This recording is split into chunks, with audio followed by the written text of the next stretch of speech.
Hey everyone, today we're going to talk about Taylor Swift, who's been in the last couple months in the news a lot about her re-recording of her masters.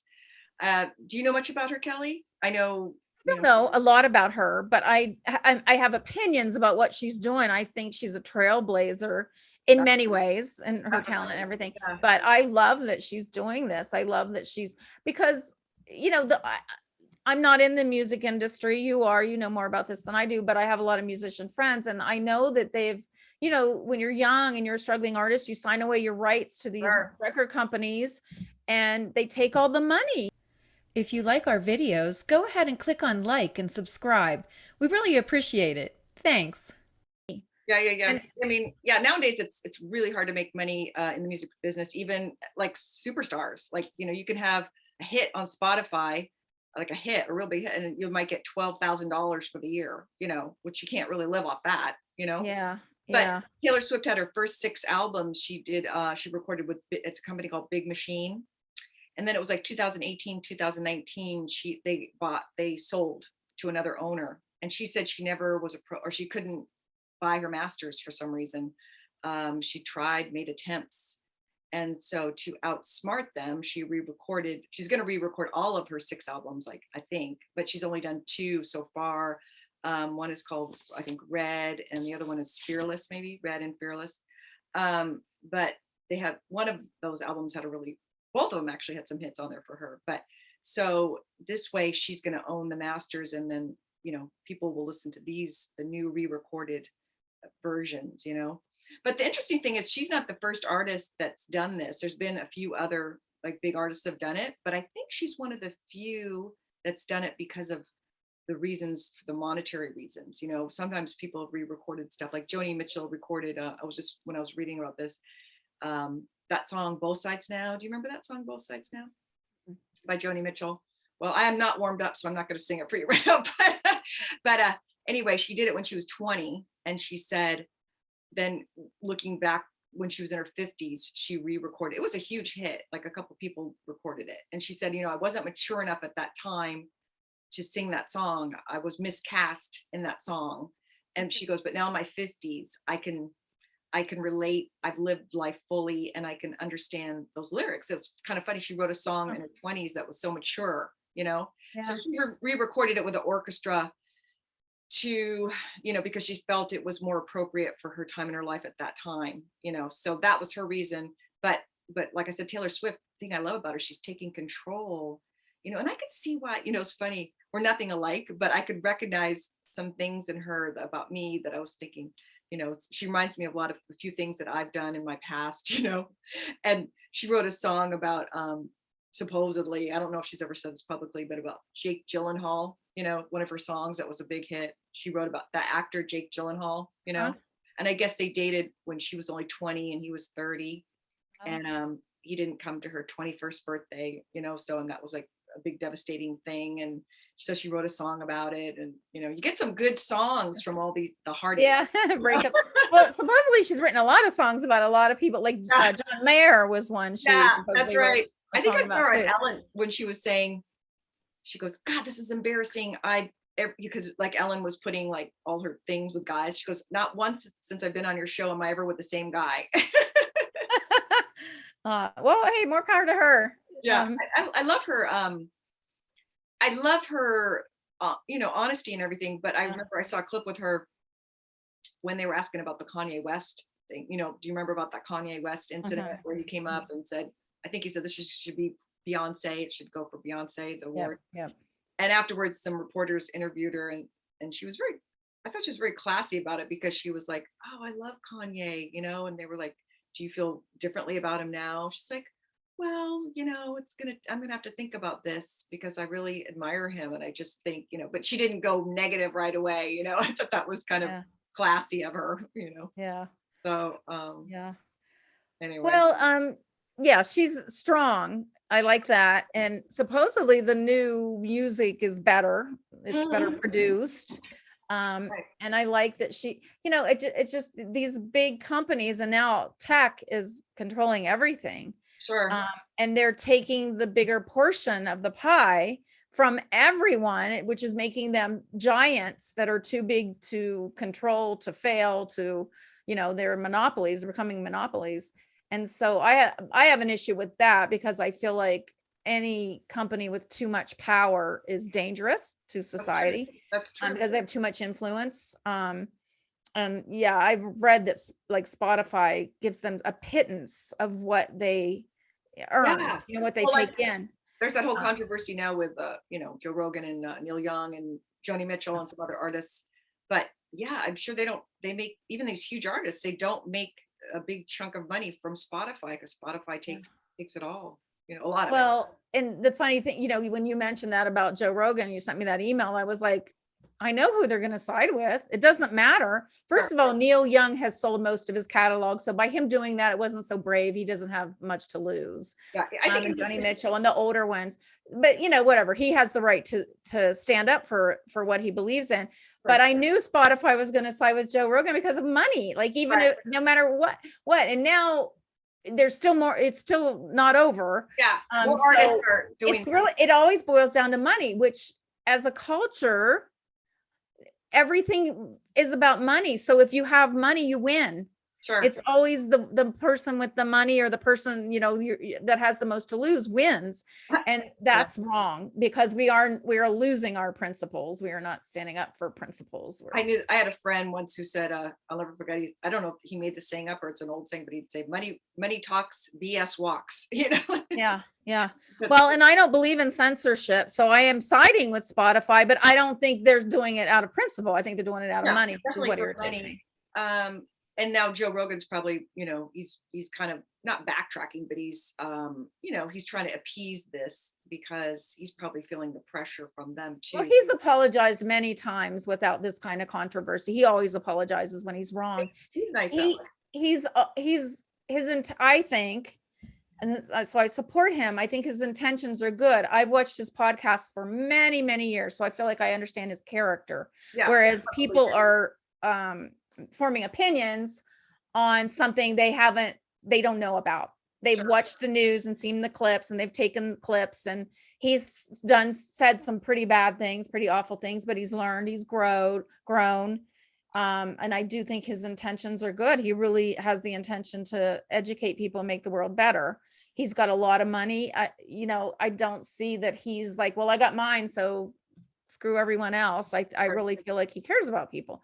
So my issue with that, and we'll move on back to the Taylor Swift thing, but my issue with that is there are so many more injustices against, race and financial inequality that people could be protesting over, rather than just Joe Rogan's podcast. Like that's a drop in the bucket compared to the bigger things that are going on. And so again, the media is controlling it. The media is mad because Joe Rogan's got all the viewers, and he's taken all their viewers, and they're mad. And so they're controlling it. And that's really, again, it's about money. It's not about principle. So that irritates me. That's why I do like Taylor Swift and support her, because she's standing up for her. She wants her piece of the pie. She's the artist. Without her, none of it would happen. Yeah. And I believe that everybody involved should get a piece of the pie. And I'd like to see the people, the engineers and the musicians and the the tour managers. I want everybody to get a piece of the pie. I think everybody should get something. So I'd be curious to know how much she makes sure all those other people get too. Are they getting the session, whatever they call the session musicians, studio musicians, or whatever? Usually they use the union people where there is set, rates. Yeah. So they don't get, session musicians make good money, but you don't probably work as much as non-union or not in the union. Right.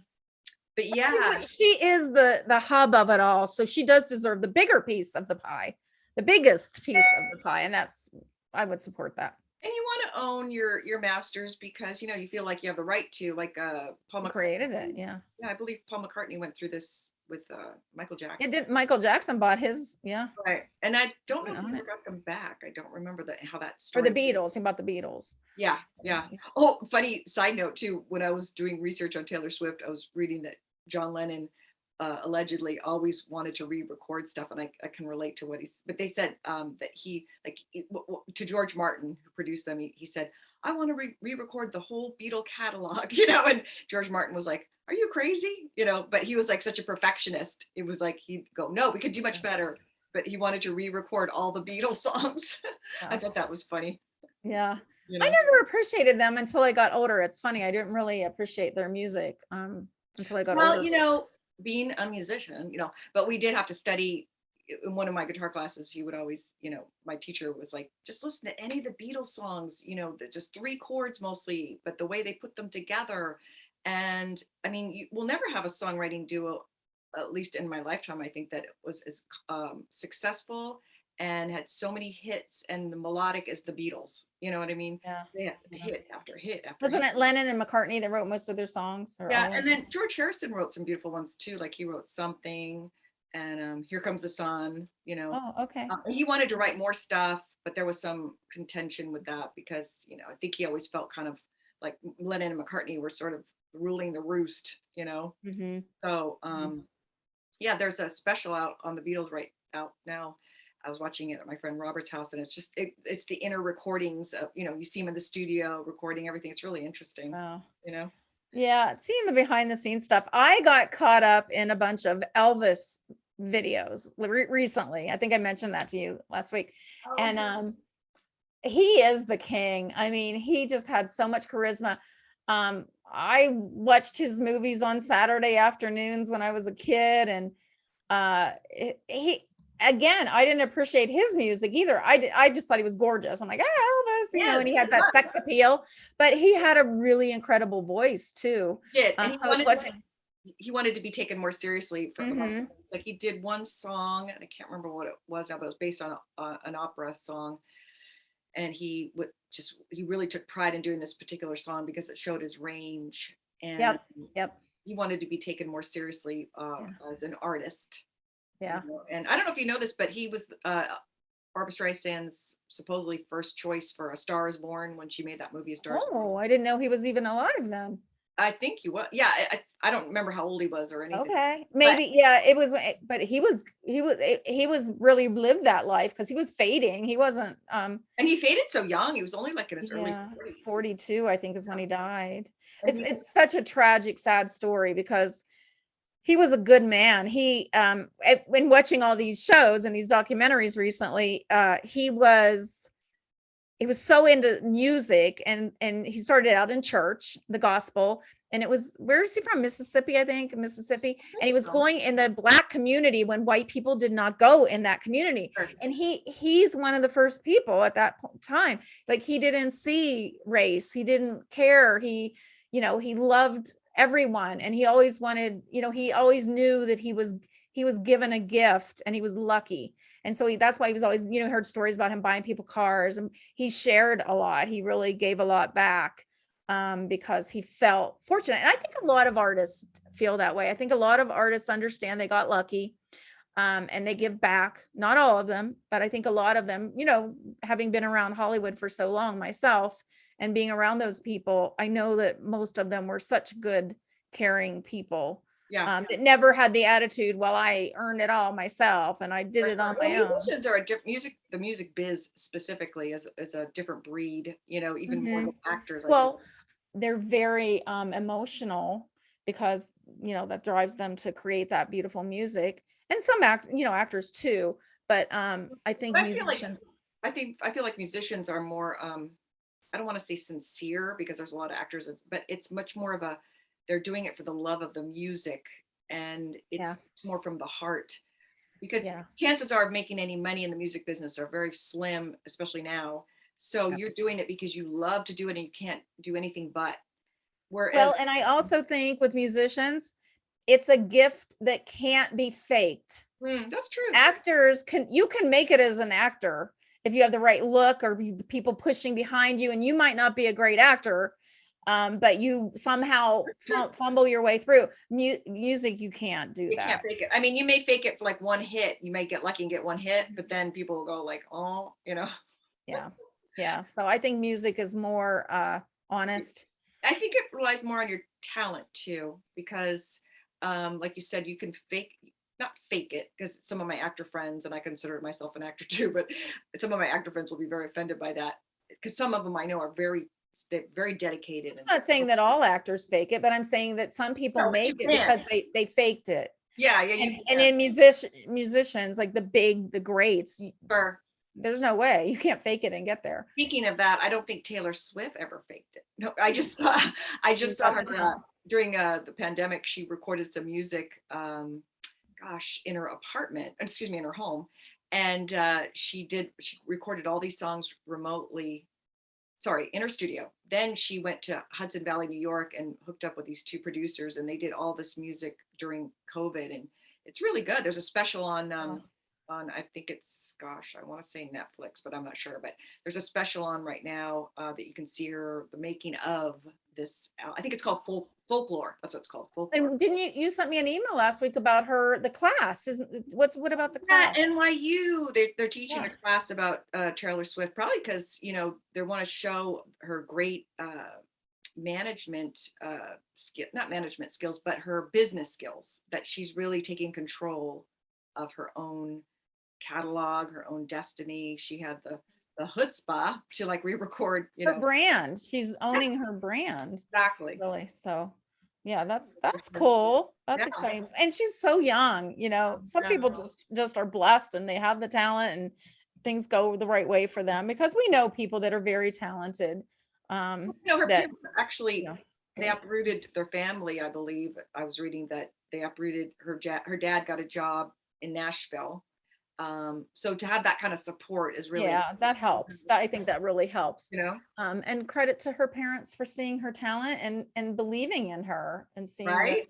possibilities. Seeing that, that's a scary leap if your teenage son or daughter says, well, I'm going to do music. And then you might go, Yeah.